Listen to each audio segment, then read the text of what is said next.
अस्सलाम वालेकुम, मेरा नाम है दानिश मकसूद और आप देख रहे हैं मेरा YouTube channel Dawn news editorials. आज है 1 फरवरी 2020 और आज मैं आपसे यो ओपिनियन शेयर कर रहा हूँ वो द न्यूज़ में जो है वो पब्लिश हुआ था और इसका जो टाइटल है वो है making the corridor viable for all और इसकी राइटर हैं फातिमा खालिद।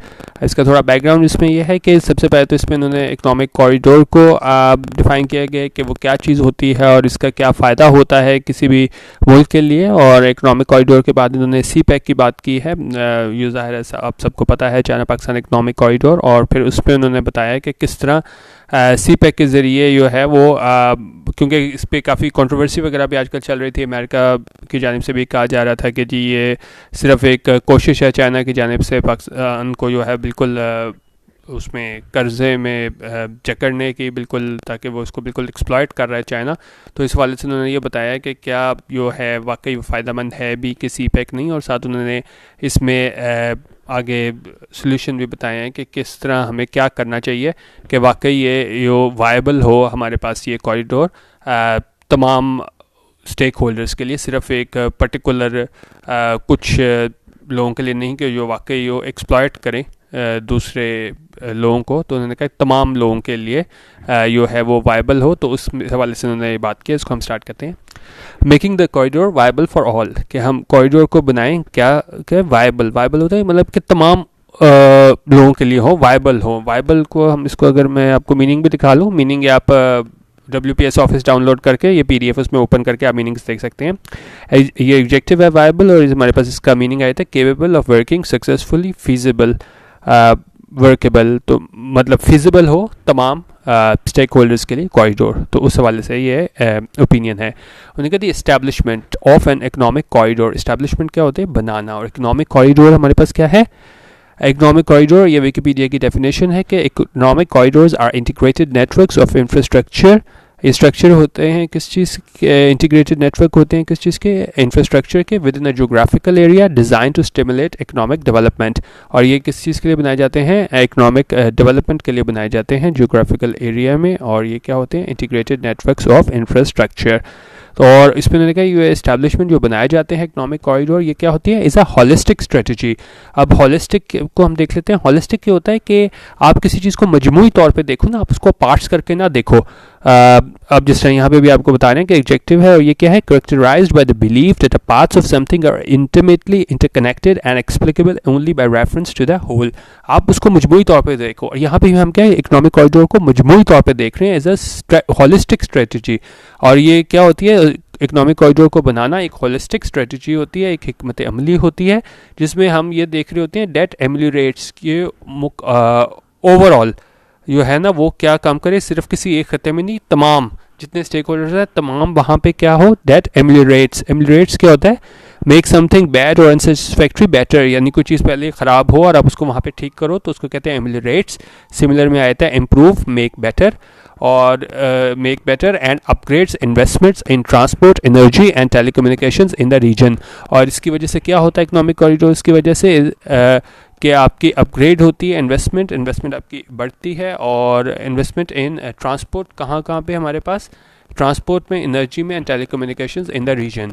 थोड़ा मैं टाइम लगा रहा हूँ लेकिन बेसिक इसमें क्रक्स ये है कि इकोनॉमिक कॉरिडोर होता क्या है कि जब हम इसको बनाते हैं इकोनॉमिक कॉरिडोर को, तो ये एक हमारी हिकमत अमली होती है, हॉलिस्टिक होती है, जो हम मजमूई तौर पे हम ये बनाते हैं ताकि क्या हो, बेहतर हो सके, कोई ये चीज़ पहले ख़राब हो वो बेहतर हो सके, अपग्रेड हो, क्या इन्वेस्टमेंट्स हमारे पास इन ट्रांसपोर्ट में के शोबे में, एनर्जी और टेलीकम्युनिकेशन उस रीजन में जहाँ पे इकोनॉमिक कॉरिडोर बनाया जाता है।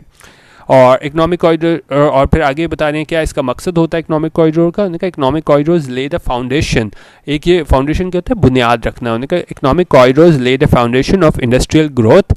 उन्होंने कहा सनती आप उसकी तरक्की की जो है वो बुनियाद होते हैं economic corridor, and development bye attracting, और किस लिए होते हैं कि बाय अट्रैक्टिंग, क्योंकि ये अट्रैक्ट करते हैं किसको, इन्वेस्टमेंट को, इन्वेस्टमेंट लेके आते हैं, एंड जनरेटिंग इकोनॉमिक एक्टिविटीज़, और इसकी वजह से जो है वो माशी सरगर्मियाँ वो आती हैं, वजूद में आती हैं, जिसकी वजह से क्या होता है along the underutilised region, क्योंकि जब हमारे पास ये कॉरिडोर बन जाता है तो वहाँ पे जितना भी अंडर यूटिलाइज्ड रीजन होता है तो वहाँ पे हमारे पास इन्वेस्टमेंट आती है और वहाँ पे ये क्या है इकोनॉमिक एक्टिविटी जनरेट होती है, तो वहाँ से ज़ाहिर है फिर जॉब्स वगैरह क्रिएट होती हैं और ये पूरा एक साइकिल चल पड़ता है।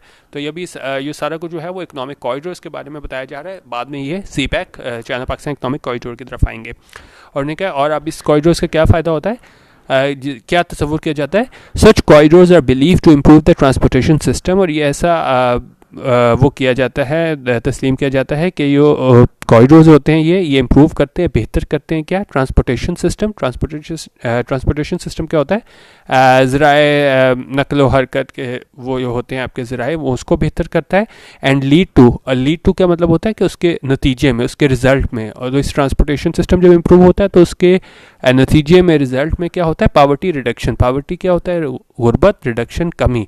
तो इसकी वजह से जो है वो गुर्बत में कमी होती है इन द लॉन्ग रन। अब ये नहीं कि सिर्फ कुछ अरसे के लिए, इन द लॉन्ग रन, आगे मतलब बड़े अरसे तक भी, क्योंकि जब ये सारी चीज़ें हो जाती हैं, जॉब क्रिएशन वगैरह हो और ये गुर्बत कम हो, तो इन द लॉन्ग रन मतलब अरसे तक जो है ये इसका इफेक्ट रहेगा इन चीज़ों का, कॉरिडोर का, as they are source of job creation. और आगे वजह भी बता रहे हैं कि क्यों ये अरसे तक इसका इफेक्ट रहेगा, गुर्बत में कमी होगी, क्योंकि ये सोर्स होते हैं, ज़रिया होते हैं किस चीज़ का, जॉब क्रिएशन का, जॉब क्रिएट होती है and cost minimisation.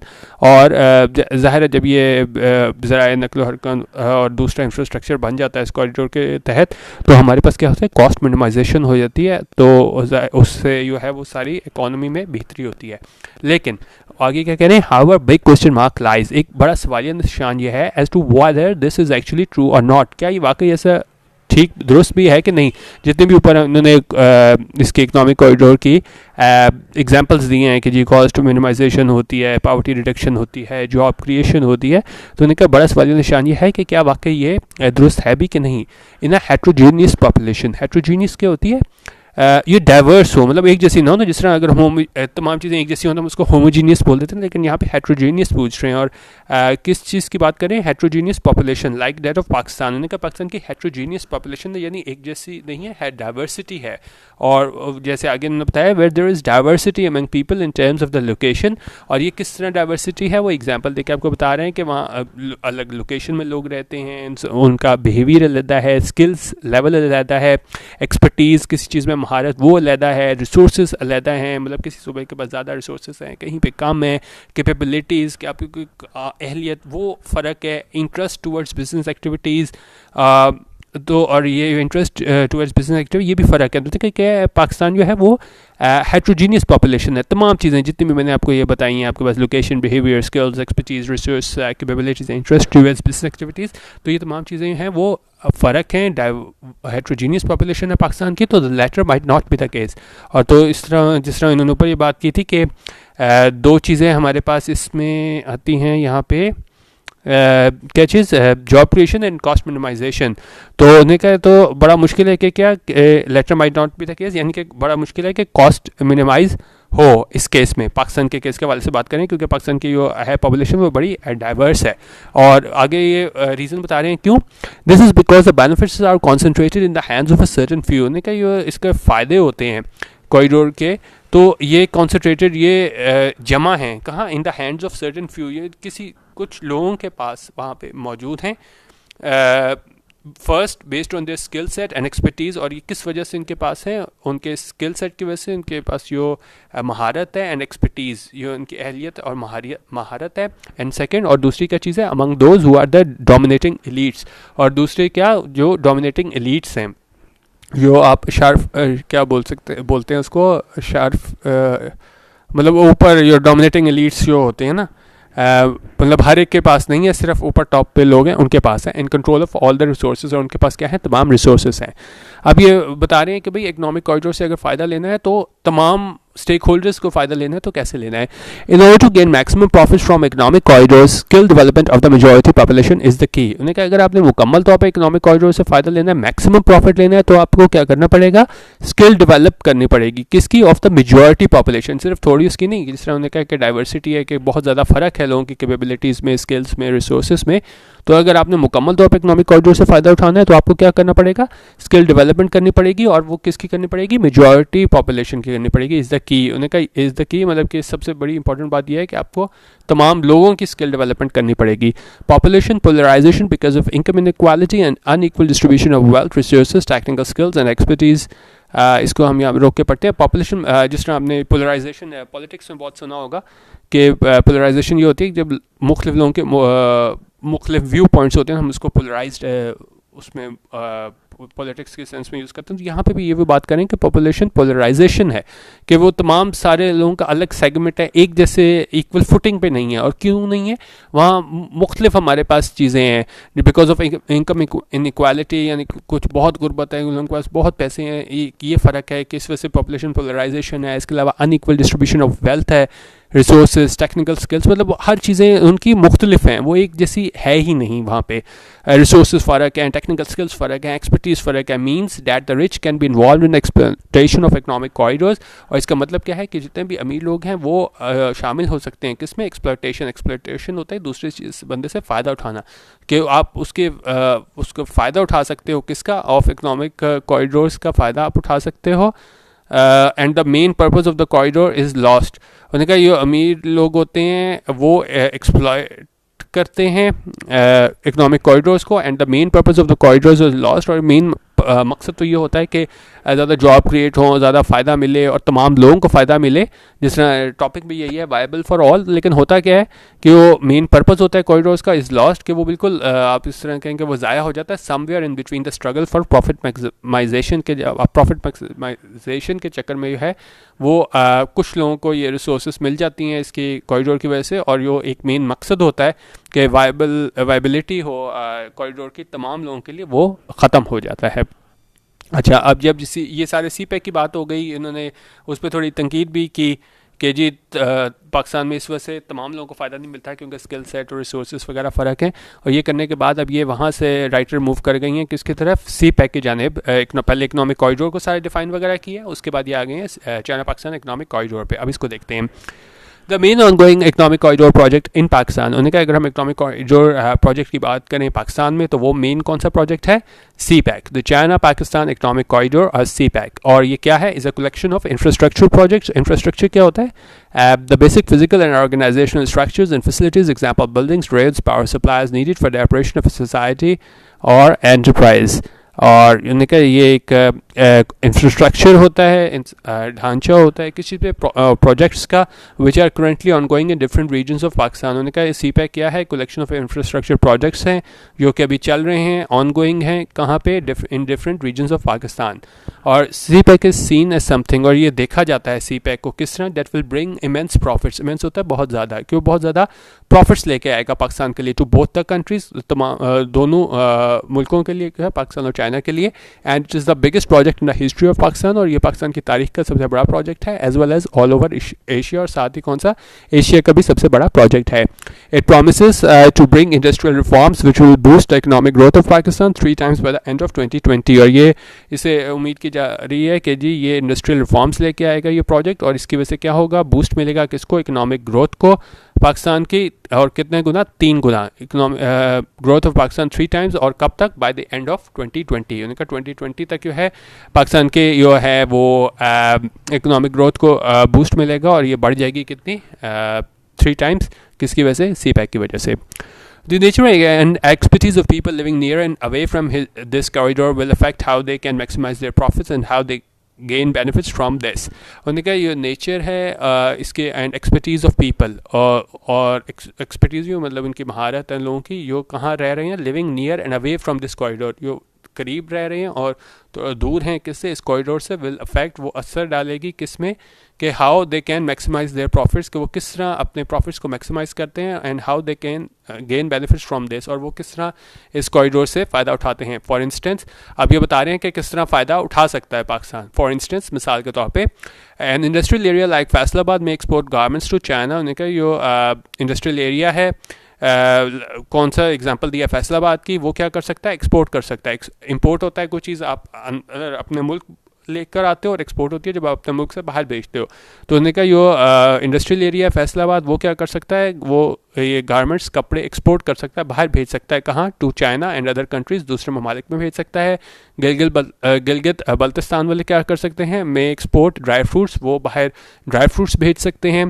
The north can specialise its tourism industry, और नॉर्थ जो है वो क्योंकि वहाँ पे सारा हमारे शुमाली इलाकों में सारा वो मतलब जितनी खूबसूरती वगैरह है चीज़ें हैं, तो वो किस में स्पेशलाइज कर सकते हैं, टूरिज़म इंडस्ट्री में, क्योंकि उससे वहाँ फ़रोग मिल सकता है वहाँ पे नॉर्थ में। और but whether the benefits are share among the population, लेकिन मेन जो राइटर का कंसर्न ये है वो ये है कि but whether the benefits are share among the population equally and proportionately can be determined by the concentrated and consistent efforts of the government of Pakistan as well as the private sector. और उन्हें कहा कि इसको किस तरीके से हमने इन benefits को, फ़ायदों को क्या करना है, उसको मतलब इक्वली डिवाइड करना है तमाम स्टेक होल्डर्स में, या प्रोपोर्शनेटली करना है। तो उन्हें कहा वो हम तयन के कौन कर सकते हैं, by the concentrated and consistent efforts, और ये कंसिस्टेंट एफर्ट्स हैं किन की जानिब से, गवर्नमेंट ऑफ पाकिस्तान की जानिब से as well as the private sector. तो उसमें उन्होंने कहा कि वो डिसाइड कर सकते हैं कि इसको हमने किस तरह डिवाइड करना है। साथ उन्होंने तरीके भी बता दिए कि किस तरह कर सकते हैं, जिस तरह फैसलाबाद की एग्जांपल दी है, वो गारमेंट्स एक्सपोर्ट कर सकते हैं, गिलगित वाले हैं वो ड्राई फ्रूट्स एक्सपोर्ट कर सकते हैं, और नॉर्थ वाले हैं वो अपनी टूरिज्म इंडस्ट्री को एक्सपेंड कर सकते हैं। और साथ उन्होंने बताया है कि ये तरीका कि आपने प्रोपोर्शनेटली करना है, कि किस तरह आपने करना है, ये बेनिफिट्स को किस तरह शेयर करना है। तो उन्होंने कहा ये जो हमारी पाकिस्तान की गवर्नमेंट है वो प्राइवेट सेक्टर के साथ मिलकर वो तयन कर सकती है, इसको हमने किस तरह डिटर्मिन करना है। अब आगे बेनिफिट्स को, अच्छा आगे हम इसमें 3 लफ्ज़ आप देखेंगे, आर्गुमेंटेटिव, एक ये हमारे पास एडजेक्टिव है, एक एंटागोनिस्टिक है एडजेक्टिव, और तीसरा एडजेक्टिव हमारे पास है dilapidated। और इसका मतलब क्या है, an argumentative, antagonistic and dilapidated approach within Pakistan which is a clear reflection of non-cooperation is a series of blame game। अब उन्होंने कहा ठीक है ये बड़े फ़ायदे हैं CPEC वगैरह के, लेकिन मसला क्या हो रहा है कि हमारे जो हमने अप्रोच अपनाई हुई है पाकिस्तान में वो क्या है, आर्गुमेंटेटिव है, एंटागोनिस्टिक है एंड डिलैपिडेटेड है। आर्गुमेंटेटिव क्या होता है कि मतलब हम बहस करते हैं, गिवन टू आर्ग्यूइंग, जिसकी वजह से बहस होती है। एंटागोनिस्टिक हमारे पास क्या होता है, सिमिलर हमारे पास आता है हॉस्टाइल, अपोज्ड, कि आप कोई चीज़ के कोई ख़िलाफ़ हो, उस तरह के आप एंटागोनिस्टिक रिमार्क्स देते हो। और डिलैपिडेटेड हमारे पास क्या होता है, कोई चीज़ बिल्कुल ही ख़राब हो गई हो, run down, tumble down approach, तो उस अप्रोच की बात कर रहे हैं। और वो अप्रोच है हमारी किसके जाने, कहाँ पे है, विद इन पाकिस्तान, पाकिस्तान में है, विच इज़ क्लियर रिफ्लेक्शन, जो साफ तौर पर ज़ाहिर करता है ऑफ नॉन कॉपरेशन, कि हमें क्या है वो ताउन नहीं करते, and series of blame game, और ब्लेम गेम हम जारी रखते हैं। और ये किस हवाले से बात कर रहे हैं, सूबों और वफाक के हवाले से। और किस तरह, where the provinces blame the federal government, और वहाँ पे क्या होता है कि प्रोविंसेस, सूबे जो होते हैं वो इल्ज़ाम लगाते हैं फेडरल गवर्नमेंट को, और and the government complains about the lack of capacity in the provinces, और गवर्नमेंट क्या शिकायत लगाती है कि इन में प्रोविंसेस में कैपेसिटी नहीं है, अहलियत नहीं है, वो कर नहीं सकते ये काम वगैरह ना। मतलब ये बता रहे हैं कि CPEC अच्छी चीज़ है, लेकिन ये क्या है, ये आपस में एक दूसरे पे इल्ज़ामात लगाते रहते हैं। और where the private sector believes, एक तो इन्होंने कहा है कि ये फेडरल और प्रोविंसेस इनका मसला है, और दूसरा क्या है, और where the private sector believes, जहाँ पे प्राइवेट सेक्टर ये सोचता है इट इज़ बीइंग इग्नोर्ड, कि उसे इग्नोर किया जा रहा है, उसे नज़रअंदाज किया जा रहा है, एंड बाय पास्ट होता है अवॉइड, कि उसे अवॉइड किया जा रहा है। और लेवल प्लेइंग फील्ड क्या होता है, situation which every one has a fair and equal chance of succeeding, जहाँ पे हर किसी के पास बराबर मौके हों। तो प्राइवेट सेक्टर सोच रहा है कि हमारे पास लेवल फील्ड नहीं है, would definitely end up in diminished benefits to the country. उनका इन वजूहात की वजह से जो हम इकोनॉमिक कॉरिडोर का फ़ायदा उठा सकते हैं वो नहीं उठा पाते, और available to them would definitely, उनका ज़ाहिरी तौर पे वो क्या होगा, वो end up in diminished benefits. Diminished होता है कोई चीज़ आप कह लें कि मेड स्मॉलर और लेस, के आप उसके मुकम्मल फ़ायदे नहीं उठा सकेंगे। इकोनॉमिक कॉरिडोर की CPEC की बात हो रही है यहाँ पे। और क्या वजूहत है, एक तो हमारे पास सूबे और वफाक में मसला है, दूसरा हमारे पास जो है वो दोनों ब्लेम गेम में रहते हैं एक दूसरे के साथ, और दूसरा हमारे पास ये है प्राइवेट सेक्टर वो ये समझता है कि हमें लेवल प्लेइंग फील्ड नहीं दे रहे, हमें नज़रअंदाज किया जा रहा है। तो इसकी वजह से क्या हो गया कि जो हमारे बेनिफिट्स हैं तो डिमिनिश्ड बेनिफिट्स हो जाएंगे, यानी कि महदूद हो जाएंगे हमारे बेनिफिट्स। मतलब ये क्यों कहा जाता था कि जी CPEC से बहुत फ़ायदे होंगे, लेकिन ये आपस में जो हमने चिपकलिश है और एक दूसरे पे ट्रस्ट नहीं है, और प्राइवेट सेक्टर और गवर्नमेंट और सूबों में जो है वो कोऑर्डिनेशन नहीं है, तो इस वजह से उन्होंने कहा कि इसके वजह से डिमिनिश्ड बेनिफिट्स होंगे हमारे पास, और जो असल फ़ायदा है इसका CPEC का वो हमें नहीं मिल सकेगा। It is the shameful situation, उन्होंने कहा बड़ी शर्मनाक बात है, that while importers are being encourage, उन्होंने कहा कि इम्पोर्टर्स को इंकरेज किया जा रहा है एंड फैसिलिटेटेड, उनको हर तरह की सहूलियात दी जा रही हैं। मैन्युफैक्चरर्स आर बीइंग सप्रेस्ड, और मैन्युफैक्चरर्स जो हैं पाकिस्तान में उनको बिल्कुल दबाया जा रहा है। The fact that they have to pay different taxes because of the regressive taxation, उन्होंने कहा उनको वहाँ पे मुख्तलिफ किस्म के टैक्सेस देने पड़ते हैं पाकिस्तानीज़ को, मैन्युफैक्चरर्स को, because of regressive taxation. Regressive taxation क्या होती है या पढ़ लीजिएगा, वैसे मैं फिर भी थोड़ा बता देता हूँ कि रिग्रेसिव टैक्स ये होता है कि यहाँ पे टैक्स इस तरह इम्पोज किया जाता है कि जिस तरह आप अमाउंट बढ़ती जाती है तो क्या है आपका टैक्स कम होता जाता है। होना तो ये चाहिए कि अगर आप कोई बहुत ज़्यादा काम वो कर रहे हो तो आपका टैक्स भी उससे हवाले से प्रोपोर्शनली बढ़े, लेकिन इस तरह क्या होता है रिग्रेसिव टैक्सेशन में आप जो ज़्यादा अमीर बंदा होता है उसको फ़ायदा मिल जाता है। और इसी तरह यहाँ पे एंड पे भी इन्होंने सोल्यूशन, अगर हम एंड तक जाएंगे तो आपको वो देखेंगे तो बाद में राइटर ने कहा कि जी रिग्रेसिव की जगह क्या है प्रोग्रेसिव टैक्सेशन होनी चाहिए, लेकिन यहाँ पे उन्होंने बताया कि रिग्रेसिव टैक्सेशन होती है तो ये पाकिस्तानी मैन्युफैक्चरर्स होते हैं वो उनको बिल्कुल भी फ़ायदा नहीं होता, इंपोर्टर्स जो हैं उनको सहूलियात दी जा रही हैं, लेकिन जो पाकिस्तानी अपने हैं लोकल लोग उनको कोई सहूलियात नहीं है। और दूसरा ये regressive taxation system of the country, इसकी वजह से क्या है makes the cost of doing business too high for them, और इसकी वजह से इनके लिए बिज़नेस करना जो है वो उनकी कॉस्ट बहुत बढ़ जाती है और जो बिज़नेस है वो करना वो उनके लिए बहुत मुश्किल हो जाता है। अच्छा, अब आगे कह रहे हैं कि CPEC will not necessarily bring benefits to the regions through which it passes, उन्होंने कहा CPEC उन वो फ़ायदे नहीं पहुंचाएगा उन रीजन्स में इलाकों में थ्रू विच इट पासेस जो इन इलाकों से गुजरेगा, and is likely to bring more development to regions that are already developed. और उम्मीद यह है कि इम्कान ये है कि ये वहाँ पे मज़ीद ज़्यादा डेवलपमेंट लाएगा जो पहले ही डेवलप्ड हैं, instead of poor area such as those of Balochistan. और उन्होंने कहा वहाँ पे इतनी ज़्यादा उसका फ़ायदा नहीं होगा जहाँ पे जिस तरह उन्होंने कहा ये पुअर एरिया हैं जैसे बलोचिस्तान। अब जिस तरह बस अब आप जो टाइटल इसका है वो जहन में रखा करें कि जी वायबल फॉर ऑल की जब बात हुई थी तो वो यही चीज़ यहाँ पे बता रहे हैं कि भाई ठीक है CPEC का कॉरिडोर बन रहा है, लेकिन ये महदूद एरिया में लोगों को फ़ायदा मिलेगा वहाँ पे, जब पूरे लोगों को नहीं मिलेगा। जिस तरह यहाँ पे बलूचिस्तान की एग्जांपल दे रहे हैं कि राइटर के ख्याल में बलूचिस्तान को इतना इसका फ़ायदा नहीं होगा।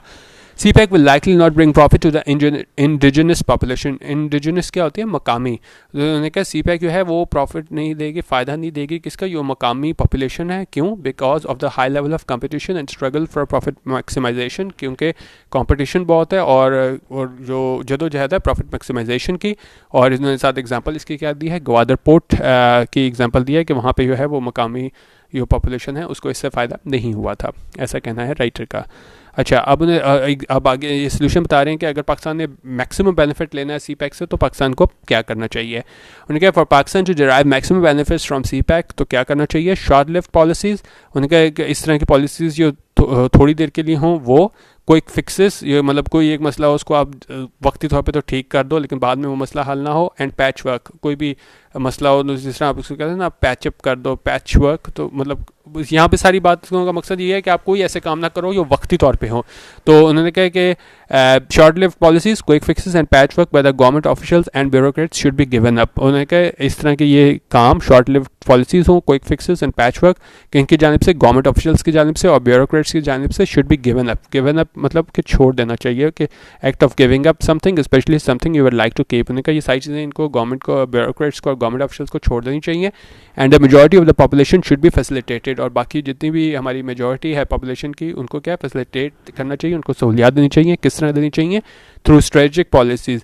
स्ट्रेटजिक पॉलिसी होती है आप गोल्स एंड ऑब्जेक्टिव्स लेके ना देर पा आप सोचो कि जी इस तरह की हम पॉलिसी बनाएंगे तो आगे तक जाके आप सोचो, सिर्फ आप वक्त इतनी सोच रहे होते तो हम आपने स्ट्रेटजिक मैनेजमेंट भी पढ़ी सुना होगा कि उसमें क्या होता है, हम जो गोल्स एंड ऑब्जेक्टिव्स बनाते हैं वो देखते हैं कि एंड तक कहाँ तक फिजिबल हो। तो यहाँ पे भी उन्होंने कहा कि आप करें स्ट्रेटजिक पॉलिसी बनाएं कि वक्ती तौर पे ना हो, लंबे अरसे के लिए जो कि काम करें। तो उन्होंने कहा स्ट्रेटेजिक पॉलिसीज़ हों, डेटा कॉम्प्रिहेंसिव, जो जामिया हो, वेल प्लान्ड हो, बेहतर मतलब सोच समझ के बिल्कुल प्लानिंग के साथ बनाई हो, एंड सस्टेनेबल इन नेचर, और सस्टेन भी करें। ये नहीं कि आप इस तरह की पॉलिसीज़ बनाएं जो बिल्कुल ही बाद में आगे चल ना सकें। उन्होंने कहा इन द लॉन्ग रन जो है वो कॉम्प्रिहेंसिव हो, वेल प्लान्ड हो और सस्टेनेबल इन नेचर हों, और उनके क्या हों, लॉन्ग टर्म ऑब्जेक्टिव्स हों। मेन इसका मकसद ही यही है कि आप वक्ती तौर पे ना इसको वो कर लो फ़ायदा। अगर आपने सी पैक का सही तौर पे फ़ायदा उठाना है तो आप इसको जो है इस तरह लेके जाओ कि आप इसको स्ट्रेटजिक पॉलिसीज़ के तहत आप इसको बनाओ कि एंड तक इसका फ़ायदा हो, और जो आप हैं क्विक फिक्स की तरफ ना जाओ। अब आगे कह रहे हैं policy reforms and institutional arrangements which can enable Pakistan to get maximum economic benefits, minimise risk and enhance the welfare of a larger segment of the population. उन्होंने कहा ये पॉलिसी रिफॉर्म्स हैं, इंस्टीट्यूशनल अरेंजमेंट्स हैं, और इसकी वजह से क्या होगा, विच कैन इनेबल पाकिस्तान, ये इसकी वजह से पाकिस्तान को क्या है, मैक्सिमम इकोनॉमिक बेनिफिट्स मिल सकता है, मिनिमाइज रिस्क हो सकते हैं और कम हो सकते हैं रिस्क, और इन्हांस हो सकती है, बढ़ सकती है क्या चीज़, welfare of large segment of population, फलाह बहबूद किसकी, लार्ज सेगमेंट ऑफ पॉपुलेशन की, despite the heterogeneity of population. उन्होंने कहा इस बात से कतई नज़र के यहाँ पे क्या है, हेट्रोजेनिटी ऑफ द पॉपुलेशन है, यानी कि जिस तरह ऊपर सारी बात हुई थी, अगर आपने देखा वो दोबारा देख लीजिएगा कि जी स्किल सेट, रिसोर्सेज और कॉम्पिटेंस लेवल वो तमाम पॉपुलेशन का अलग है। लेकिन उन्होंने कहा इन चीज़ों के कतई नज़र भी जो है हम उसके इन्हांस कर सकते हैं welfare of large segment of population की, अगर क्या है हमारे पास पॉलिसी रिफॉर्म्स हों और इंस्टीट्यूशनल अरेंजमेंट्स बेहतर किए जाएं, स्ट्रेटेजिक पॉलिसीज़ बनाई जाएं, तो हम इसके जो है ना इसका रिस्क मिनिमाइज़ कर सकते हैं और इन्हांस कर सकते हैं, बढ़ा सकते हैं welfare of large segment of the population. अच्छा, और उसके बाद आगे क्या बात करें, preference should be given to local residents for employment. उन्होंने कहा जब आप रोज़गार के लिए वहाँ की मकामी लोग हैं, लोकल रेजिडेंट्स हैं, उनको प्रेफरेंस देनी चाहिए, उनको तरजीह देनी चाहिए। The training and skill improvement of Pakistani engineers working on CPEC projects must be the top agenda. उन्होंने कहा ये ट्रेनिंग और स्किल इंप्रूवमेंट करें कि इनकी पाकिस्तानी इंजीनियर्स की जो कि सी पैक प्रोजेक्ट्स पे काम कर रहे हैं वो हमारा क्या टॉप एजेंडा होना चाहिए, along with the transfer of knowledge. And साथ उन्होंने कहा ये भी है कि आप इन लोगों को भी सिखाओ कि सिर्फ वहाँ से चाइनीज़ को बुला के अगर आप सारा काम करवा के चले जाएं तो फिर पाकिस्तानियों को तो इस तरह कोई फ़ायदा नहीं होगा। तो कह रहे हैं कि क्या नॉलेज ट्रांसफ़र ऑफ नॉलेज भी होनी चाहिए, जिस तरह Pakistani engineers working on CPEC projects must be the top agenda along with the transfer of knowledge. Main चीज़ क्या है, ट्रांसफ़र ऑफ नॉलेज हो ताकि यहाँ पे लोगों को फ़ायदा हो आगे देर पा। And project management which would ultimately आखिरकार lead to enhancement of our highly skilled manpower inventory. तो इसकी वजह से हमारे लोगों को भी है उनका जो स्किल लेवल जो है वो बढ़ जाएगा इन द लॉन्ग रन, और आगे दूर तक लंबे अरसे तक क्या है, this will prove to be major boom for Pakistan economy. और ये पाकिस्तान की इकॉनमी के लिए बहुत will be a major boom for Pakistan economy, क्योंकि इसकी वजह से पाकिस्तान बड़ी स्टेबल हो जाएगी। अगर क्या चीज़ हो जाए, हमारे पास ट्रांसफ़र ऑफ नॉलेज आ जाए कि चाइनीज़ तो आए हुए हैं, वहाँ से अगर वो हेल्प करते हैं पाकिस्तानी इंजीनियर्स की भी ट्रांसफ़र ऑफ नॉलेज होती है, तो पाकिस्तान को इन द लॉन्ग रन फ़ायदा देगा। The Chinese have all the technical and mechanical skills for CPEC, so they naturally get maximum profits out of it. उन्हें कहा जाहिर है चाइनीज़ के पास तमाम टेक्निकल और मैकेनिकल स्किल है सी पैक के हवाले से, तो उनको जो है मैक्सिमम प्रॉफिट वहाँ से मिलेगा। We need to invest in our people skill development through education. अब साथ ये सोल्यूशन बता रही हैं राइटर कि हमें क्या करना पड़ेगा उन्हें क्या हमें इन्वेस्ट करना पड़ेगा अपने लोगों की स्किल डेवलपमेंट में, और किसके थ्रू, एजुकेशन के ज़रिए, तालीम के ज़रिए। Along with the rising interest among policy makers in appraising and prioritising economic corridors. उन्हें क्या इस बात के साथ किसके राइजिंग इंटरेस्ट के लोगों का जो इंटरेस्ट बढ़ रहा है क्या अमंग पॉलिसी मेकर्स, जो पॉलिसी मेकर्स हैं उनका जो इंटरेस्ट बढ़ रहा है किस चीज़ में, in appraising and prioritising economic corridors. Appraising क्या होता है, जिस तरह हम जॉब में भी प्रमोशन होने लगती है हर साल, तो क्या अप्रेजल होता है, इसी तरह आप अप्रेजिंग यहाँ पे है कि असेस द वैल्यू और क्वालिटी ऑफ क्या अप्रेज करते हो और प्रायोरिटाइज करते हो, मतलब तरजीहात बनाते हो, ऑर्डर सेट कर लेते हो कि किस तरजीहात में आपने काम करना है तो ये कह रहे हैं कि appraising and prioritising economic corridors, ये जो भी पॉलिसी मेकर्स हैं जब वो अप्रेज करते हैं, देखते हैं कि भाई इसका फ़ायदा हो रहा है कि नहीं, और प्रायोरिटाइज करते हैं। There should also be a burst of academic interest for empirical evaluating the socio economic and environmental impacts of large infrastructure projects under economic corridors.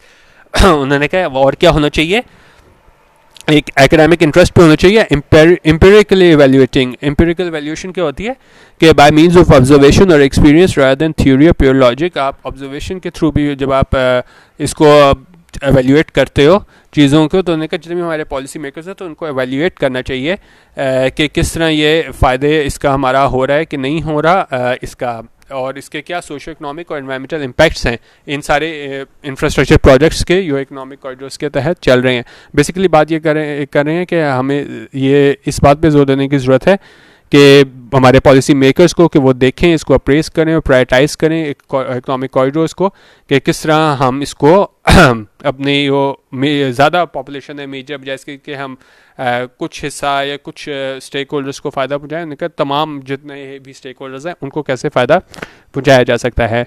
अब आगे हम इसको बात करें, अभी भी ये काफ़ी बचा हुआ है, इसको चलें इसको मैं जल्दी जल्दी ख़त्म करता हूँ, आज काफ़ी बड़ा हो गया है लेकिन सी पैक के वाले से काफ़ी रिक्वेस्ट आती है तो आज मैंने इस वजह से ये वाला सेलेक्ट किया है सी पैक के वाले से। It is the job of the government to provide technical and vocational training to its citizens so that it can equally compete with the Chinese population and gain equal benefits as the elite and business class of society. उनका ये job है किसकी, government की, क्या, to provide technical and vocational क्या होती है, या आप कोई जब होते हैं ना रिलेटिंग टू एन ऑक्यूपेशन और एम्प्लॉयमेंट, कोई आप जब हुनर सिखाते हो दूसरे को, उन्होंने कहा कि गवर्नमेंट की जिम्मेदारी है कि वो दे ट्रेनिंग किसको, अपने सिटीजन्स को, शहरियों को, ताकि क्या हो, so that they can equally compete, वो कम्पीट कर सकें, मुकाबला कर सकें किसके साथ, विद द चाइनीज़ पॉपुलेशन के साथ, एंड गेन इक्वल बेनिफिट्स, और इसके जो है वो फ़ायदे उठा सकें as a elite and business class of society. तो उन्होंने कहा वो भी वैसे ही फ़ायदे उठा सकें जिस तरह के एलीट और बिजनेस क्लास ऑफ सोसाइटी वो फ़ायदा उठाती है। तो बेसिक इसमें जो है वो बात ये की गई है कि अगर आपने ये कॉरिडोर बनाना है तो इस तरह आप बनाएं कि तमाम लोगों को फ़ायदा हो, सिर्फ चंद लोगों को फ़ायदा ना हो।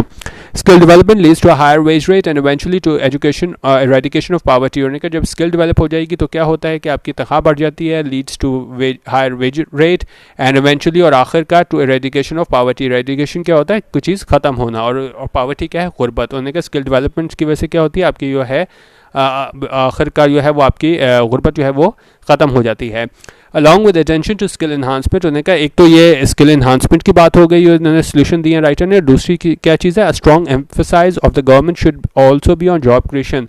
और स्किल इन्हांसमेंट के साथ जो दूसरी चीज़ गवर्नमेंट को करनी चाहिए वो जॉब क्रिएशन की तरफ आना चाहिए, और ख़ासतौर पर किन के लिए, स्पेशली फॉर द मार्जिनलाइज्ड जो होते हैं, ये बिल्कुल मेन स्ट्रीम से लोग कट के हो जाते हैं, अलग होते हैं, ऑफ अ पर्सन, ग्रुप और कॉन्सेप्ट ट्रीटेड एज इनसिग्निफिकेंट और पेरिफेरल। आप उन लोगों को आप बिल्कुल जिनका कोई मुकाम नहीं होता मास्टर में, उनको हम कहते हैं मार्जिनलाइज पॉपुलेशन। तो उन्होंने कहा खासतौर पे एक तो वो स्किल्स इन्हांसमेंट गवर्नमेंट को करनी चाहिए, और दूसरी चीज़ क्या है, जॉब क्रिएशन करनी चाहिए, और ख़ासतौर पे किन लोगों के लिए जॉब क्रिएशन होनी चाहिए, जो मार्जिनलाइज पॉपुलेशन है हमारी, उनके लिए। It is the critical need of the time. उन्होंने कहा ये वक्त की अहम ज़रूरत है दैट ऑल स्टेक होल्डर्स, जितने भी स्टेक होल्डर्स हैं, follow a more concerted, cooperative and effective approach, कि वो एक फॉलो करें क्या चीज़, एक कंसर्टेड होते हैं, मिल के बिल्कुल एक काम करते हैं, जॉइंटली अरेंज और कैरिड आउट कोऑर्डिनेटेड। उन्होंने कहा कोऑर्डिनेटेड एफर्ट हो, कोऑपरेटिव हो एंड इफेक्टिव अप्रोच हो। In my view, the present atmosphere is more self-fulfilling rather than conducive. और राइटर कह रही हैं कि जो अभी मौजूदा आप इसको एटमोसफियर इसको कह सकते हैं इज मोर सेल्फ फुलफिलिंग क्या होता है, बिकमिंग रियल और true by virtue of having been predicted और एक्सपेक्टेड रादर देन कंड्यूसिव। और कंड्यूसिव हमारे पास क्या होता है, कंड्यूसिव हमारे पास होता है मेकिंग अ सर्टेन सिचुएशन और आउटकम लाइकली और पॉसिबल। तो बेसिकली इसमें इन्होंने ये बताया है इस पूरे पैराग्राफ में कि जितने भी स्टेक होल्डर्स हैं उनको वो उनको फॉलो करनी चाहिए क्या, concerted, cooperative and effective approach, ताकि जो है ओवरऑल तमाम लोगों को जो है इसका फ़ायदा जो है वो सी पैक का मिल सके। और इसमें साथ उन्होंने गवर्नमेंट का भी रोल बताया है कि किस तरह गवर्नमेंट को जो है वो जॉब क्रिएशन पे जाना चाहिए और जो स्किल लेवल है वो बढ़ाना चाहिए, और दूसरे लोगों का भी, ताकि तमाम लोगों को तक जो है ना वो मसावी फ़वाइद पहुँच सकें इस चाइना सी पैक के, China Pakistan economic corridor. The western route connecting Gwadar to Karakoram highway has the potential to open up the backward districts of Balochistan, so it should be given priority.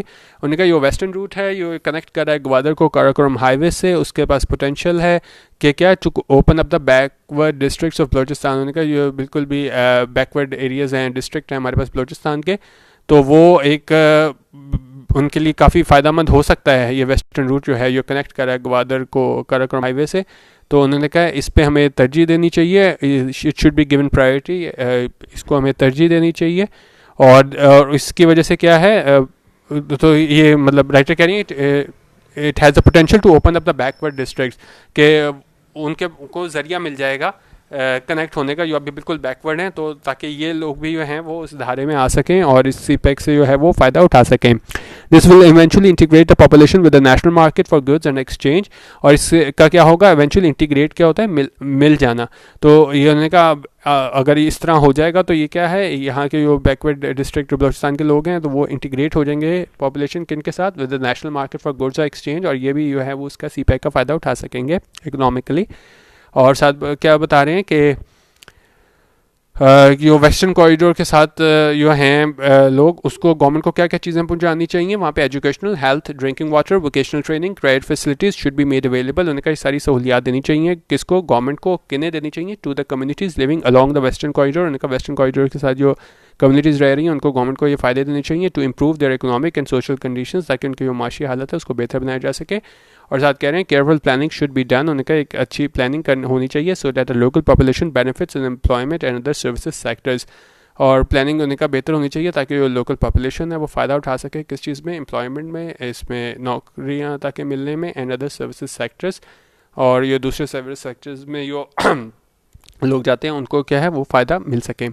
और एंड में writer क्या कह रही है, finally I think is high time के मतलब आप इसको कह लें कि बिल्कुल अब वो वक्त आ गया, अपॉर्चुन टाइम है कि I think it is high time that our government introduced a progressive taxation policy. और जिस तरह उसमें ऊपर तकीद की थी कि जी रेग्रेसिव टैक्सेशन पॉलिसी होती है तो वो पाकिस्तानी उससे बड़ा जो मैन्युफैक्चरर हैं बड़ा मुतासर होते हैं. तो यहाँ पे फाइनल सोल्यूशन दे रही हैं राइटर, वो ये है कि जो हमारी गवर्नमेंट है उसको इंट्रोड्यूस करना चाहिए. क्या, कौन सी पॉलिसी, प्रोग्रेसिव टैक्सेशन पॉलिसी वो करनी चाहिए, so that the poor are not exploited. ताकि क्या हो, जो पुअर हैं उनका इस्तेसाल ना हो, गरीब लोग हैं उनका इस्तेसाल ना हो at the hands of the rich. अगर अमीर लोगों के हाथों उनका इस्तेसाल ना हो. And the real essence of the projects, और जो असल आप उसकी रूह कह लें इस तरह के प्रोजेक्ट्स की, लाइक सी पैक, और इसकी क्या होती है उसके, क्योंकि मेन मकसद तो यही होता है कि जी पूरा खत्ते के लिए खुशहाली हो. तो उन्होंने कहा ये रियल एसेंस है, ये बिल्कुल इसकी रियल स्पिरिट है इन इस तरह के प्रोजेक्ट्स की. Real essence of projects like CPEC are met, ताकि वो पूरे हों and enjoyed by majority of the population, not just ruling elites. और इसके समारात हैं, इसके फ़ायदे हैं, वो इन्जॉय करें कौन, मेजॉरिटी ऑफ द पॉपुलेशन, तमाम पॉपुलेशन इन्जॉय करे. और ना सिर्फ ये ना हो कि सिर्फ ये रूलिंग एलीट्स हैं उन्हीं को इसका इकनॉमिक कॉरिडोर का फ़ायदा हो. और साथ इसका इन्होंने तारुफ किया हुआ है कि राइटर हैं कौन, डेवलपमेंट इकोनॉमिस्ट हैं. तो बेसिकली इसमें यही है कि इसमें जो उसमें कॉरिडोर से इन्होंने स्टार्ट किया था कि इकनॉमिक कॉरिडोर है उसका क्या फ़ायदा होता है.